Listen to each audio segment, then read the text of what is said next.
భగవద్గీత అధ్యాయం 2 శ్లోకం 23 శ్లోకం నైనం చిందంతి శస్త్రాని నైనం దహతి పావకః న చైనం క్లేదయంత్యాపో న శోషయతి మారుతః. భావార్థం: ఈ శ్లోకంలో శ్రీకృష్ణుడు ఆత్మ యొక్క అభేద్యతను, అజేయతను వివరిస్తున్నాడు. ఆత్మను ఎలాంటి ఆయుధాలైనా నాశనం చేయలేవు. అగ్ని దహించలేను, నీరు తడిపించలేను, గాలి ఆరబెట్టలేను. అంటే ఆత్మను ఏ భౌతిక శక్తి ముట్టించలేను.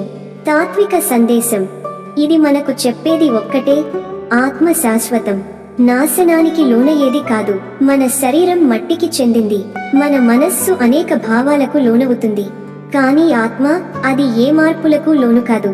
అది శుద్ధం, నిత్యం, నిత్యనూతనం.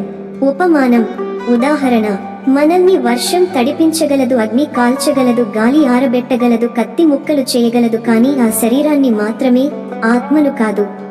ఈ శ్లోకం మనకు భయం, అనిశ్చితి నుండి విముక్తిని ఇస్తుంది.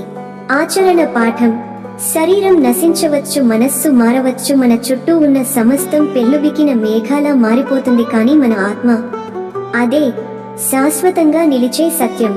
ఈ సత్యాన్ని గ్రహించినవాడు భయం నుండి బయటపడతాడు. అతడు జీవించేవాడు ధైర్యంగా, ధర్మబద్ధంగా. ఈ శ్లోకం మీ హృదయాన్ని తాకిందా? కామెంట్ చేయండి. మీ ఆత్మసత్యాన్ని ఎలా గ్రహించారో చెప్పండి. వీడియోకు లైక్ ఇవ్వండి.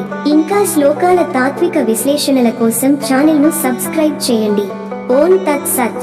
ధన్యవాదములు. జై శ్రీకృష్ణ.